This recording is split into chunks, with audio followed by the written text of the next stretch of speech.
বিসমিল্লাহির রহমানির রহিম। আসসালামু আলাইকুম রহমাতুল্লাহি বরকাতুহু। আজকের আলোচনা জন্মদিন। এই জন্মদিনের রয়েছে অনেক হাকিকত। জন্ম অর্থাৎ নতুন কোনো কিছু সূচনা, সৃজন করা, তাকে জন্ম বলা হয়। আর দিন হলো একটি জীবনের প্রথম সূচনা। যখন আমরা মানব জীবনে আসলাম, তখন মানব জীবনের সূত্র হয়েছিল একটিমাত্র জীবন থেকে। সে জীবনটা হলো পিতার থেকে আসা একটি শুক্রকীট বা অণুপরমাণু, যা খালি চোখে দেখা যায় না। সেই জীবন যখন মাতৃগর্ভে গেল, তখন একটি পূর্ণ মানুষ রূপে আমার একটি অস্তিত্ব গঠন হলো।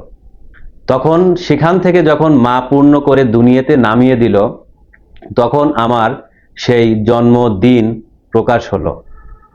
এভাবে আল্লাহর সৃষ্টির জগতের প্রতিটা জীবনের জন্মদিন রয়েছে। জন্মদিনের গুরুত্বপূর্ণ আলোচনা। এই পৃথিবীর অনেক ধর্মর অনেক গুরু রয়েছে যারা এই জন্মদিন সম্পর্কে জানেও না যে আসলে জন্মদিন কি। জন্মদিন প্রতিটা সৃষ্টিরই সেই প্রকৃতিভাবে জন্মদিন হয়। আর এই মানব জীবন থেকে আরও একটি জন্মদিনের বিষয়বস্তু রয়েছে। যেমন আমি যদি আমার দিনকে, আমার জন্মকে, এই মানব জীবনকে যদি পার্মানেন্টলি বা সার্থক করতে চাই, তাহলে এখান থেকে আমার আরেকটি জন্ম নিতে হবে। সেই জন্ম কিভাবে নিতে হয় তারই ব্যাখ্যা আমি করছি। সেটা হলো, যখন আপনি কোনো কিছুকে ধারণ করতে চাবেন, নিশ্চয়ই সেটা হতে হবে একটি জীবন। যেমন মানুষ ধর্ম মানে পরবর্তী জীবনে যাওয়ার জন্য, যে পরবর্তী একটি জীবন আছে, একটি কাল আছে, সেখানে আমি সুখময় বা শান্তিময় জীবন কাটাবো। তাহলে সেই সুখময় জীবন বা শান্তিময় জীবন কাটানোর জন্য এখান থেকে আপনাকে জন্ম নিতে হবে। আর সেই জন্ম দেয় একটি গুরু। যে গুরু বা পথ প্রদর্শক এই দুনিয়াগত জীবনে থেকে আল্লাহর অস্তিত্বের ভিতরে একটি নির্দিষ্ট জীবন সে অর্জন করেছে বা চেতনায় এনেছে। আর সেই জীবনের যে জ্ঞান, যে আলো, যা আবৃত্তি প্রকাশ করেছে, সেটা নিয়ে আমরা পথ চলার ভিতর দিয়ে আমরা একটি জীবনের সূচনা করতে পারি। যেমন আল কোরআন। আল কোরআন আমাদের সর্বপ্রথম বিল গায়েবের উপরে ঈমান আনতে বলেছে। আর সেই বিল গায়েবের যে সলাত আছে, সেই সলাতকে কায়েম করতে বলেছে। তাহলে এখানে আমার নতুন করে আবার জন্ম নিতে হচ্ছে। সেই জন্মটা দিবে কে? প্রতিটা যুগে যুগে রাসূল বা বার্তাবাহক প্রেরিত হয়েছিল, আবির্ভাব ঘটেছিল। তারা পথ প্রদর্শক হিসেবে এই মানুষকে সেই জন্ম দেওয়ার জন্য কাজ করে গেছে। কিন্তু এই মানুষ এই পথ প্রদর্শক হিসেবে বর্তমানে, এটা দিনী যুগ বলা হয়, এই দিনী যুগে আপনি কিভাবে বুঝবেন যে সঠিক পথ প্রদর্শক বা সঠিক গুরু, যে তার কাছ থেকে আপনি হেদায়েত গ্রহণ করবেন, জন্ম নেবেন? নিশ্চয়ই আপনাকে সর্বপ্রথম কাজ হবে সেই গুরুর পরিচয় চাওয়া। যে গুরু বা শিক্ষক বা মুর্শিদ, আপনি পৃথিবীতে যে ধর্ম প্রচার করছেন, আপনি কোন জাতের গুরু, কোন জাতের উপরে আপনার জন্ম হয়েছে, আর সেই জন্মে সার্থকতা করার জন্য, প্রচার করার জন্য, আপনার সন্তান বা আপনার জাতিকরণ করার জন্য আপনি ধর্ম দিবেন। তখন সেই গুরু যদি আল্লাহর সৃষ্টির জগতের ভিতরে নির্দিষ্ট কোনো জীবনের উপর, জাতের উপর পূর্ণ মালিকানা সত্ত্ব অর্জন করে, তাহলে সে আপনাকে তার জাতের জাতীয় হেদায়েত দান করতে পারে। অর্থাৎ আপনাকে জন্ম দিতে পারে যে আমি এই জাতের জীবন ধরেছি, এই জাতের জীবন দ্বারা আমি এই জ্ঞানকে প্রকাশ করেছি। এবার আপনার যদি সেই জীবনের জ্ঞান আর সেই জীবন যদি শান্তিময় হয়, সুখময় হয়, সর্বশ্রেষ্ঠ জীবন হয়, তাহলে আপনি বুঝে শুনে তার কাছ থেকে হেদায়েত বা শিক্ষা বা দীক্ষা গ্রহণ করতে পারেন। এখান থেকে আপনার একটি জন্ম হবে, আর সেই জন্মের আবার পূর্ণতা আছে। সেই জন্মের আবার শিশু থেকে আপনার পূর্ণতা, যেরকম আল কোরআন বলেছে, সর্বপ্রথম যে হেদায়েত গ্রহণ করে তাকে বলা হয় ঈমান আনয়নকারী মুত্তাকিন, আর যে সেই পূর্ণতা হাসিল করে তাকে বলা হয় মুমিন। এই যে মুমিন যখন হলো, সে তখন সেই পূর্ণতা হাসিল করলো। এই আল কোরআনিক ভাষায় তাকে মুসলমানও বলা হয়, আবার তাকে নফসে মুতমাইনাও বলা হয়।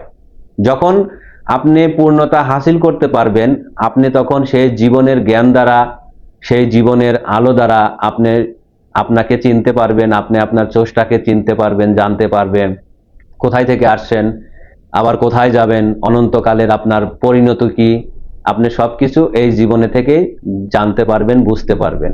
অন্য কারো কাছে আপনার যেতে হবে না, আর সেগুলো আপনার ভিতরেই রয়েছে। অন্য কারো কাছ থেকে আপনার যে আলাদা কোনো বিষয় আপনি নিয়ে জন্ম নেবেন, এরকম বিষয় না। আপনার ভিতরেই সেই জীবনের উদ্দেশ্য রয়েছে, উৎপত্তি রয়েছে। আপনার নির্দিষ্ট কোনো জীবনের উপরে মালিকানা করে এই মানব জীবনে আনা হয় না। তাই আমরা প্রকৃতভাবে যে পিতামাতার ভিতর দিয়ে যেমন জন্ম নিয়েছি জীবনের উপরে, আর সেই জন্মদিন আমরা পালন করে থাকি, ঠিক আমাদের ভিতরে আমাদের অসংখ্য জীবন রয়েছে। সেই জীবনগুলো আমাদের মালিকানা নয়। তাই যে জীবন আমাদের ভালো লাগবে, সেই জীবনের উপরে আমাদের সর্বপ্রথম ঈমান আনতে হবে, তাকে মেনে নিতে হবে। তার যে কর্ম আছে, সেই কর্মের ভিতর দিয়ে, সাধনার ভিতর দিয়ে তাকে জয় করতে হবে। তাকে জয় করলেই আমি সেই জীবনের জাতি হতে পারবো অনন্তকালের জন্য। এভাবে প্রতিটা গুরুর বা ধর্মীয় যে জীবন ব্যবস্থা রয়েছে, যে মহামানবের অবতার ঘটেছিল পৃথিবীতে, এবং সেই মহামানবদের জন্মদিন পালন করা হয়। এই জন্মদিন কেন পালন করা হয়, কি তার বিষয়বস্তু, এগুলোও এই মানুষ জ্ঞানে আনার চিন্তা করে না।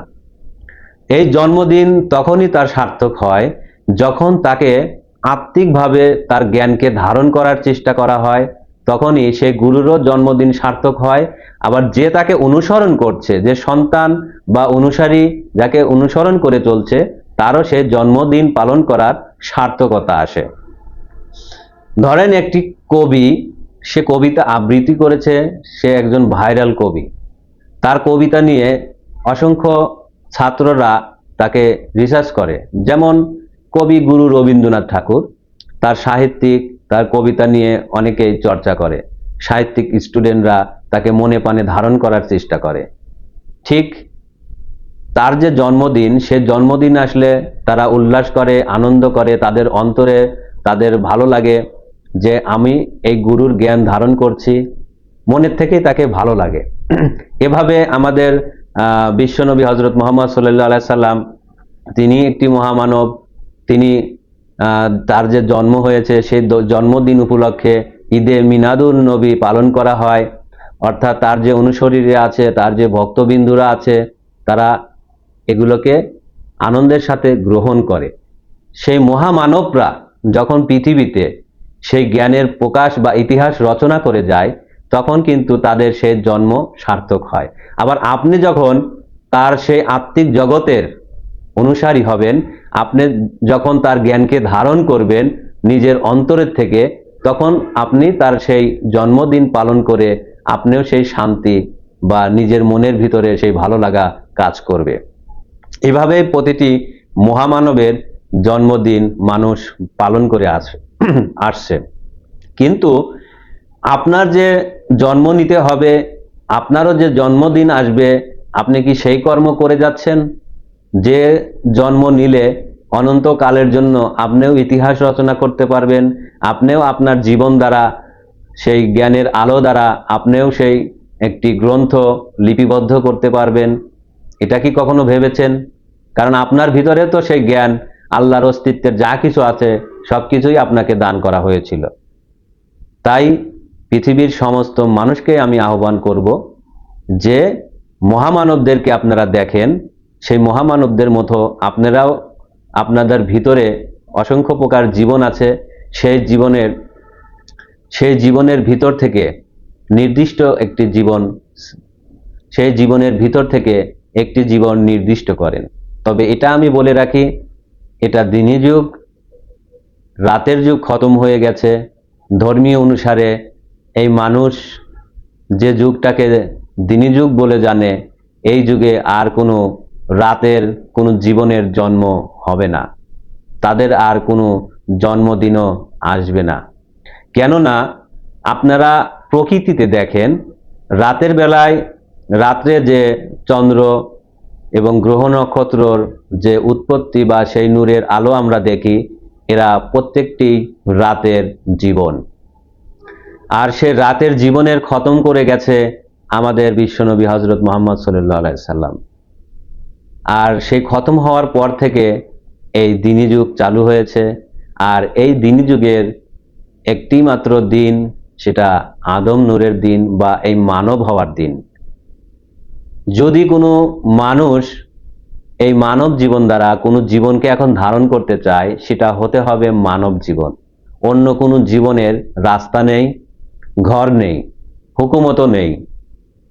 এই দিনী যুগে একমাত্র সেই আল্লাহর দিনে বা আদম নূরের দিনে প্রতিষ্ঠিত হওয়ারই ধর্ম রয়েছে। আর সেই ধর্ম পৃথিবীতে প্রতিষ্ঠা করে গেছেন আদম নূরের মূল মুর্শিদ। আর আমি সেই আদম নূরের মূল মুর্শিদের হেদায়েতি সন্তান বা ছাত্র। আমিও সেই দিনের উপর, সেই নূরের উপর প্রতিষ্ঠিত হয়ে পৃথিবীর সমস্ত মানুষকে মানব হওয়ার ধর্ম প্রেরণ করার জন্য বার্তাবাহক হিসেবে কাজ করে যাচ্ছি। তাই পৃথিবীর সকল মানুষকে আমি বলবো, আপনারাও আপনাদের জন্মদিন বোঝেন, জন্মদিন পালন করেন। শুধু সেই মহামানবের নয়, সেই মহামানবের সাথে আপনাদের জন্মদিনকে আপনারা সার্থক করেন। এ বলে আমি আমার বক্তব্য এখানে সমাপ্তি করছি। সুবহানাল্লাহি ওয়া বিহামদিহি, সুবহানাল্লাহিল আযীম। আসসালামু আলাইকুম ওয়া রাহমাতুল্লাহি ওয়া বারাকাতুহু।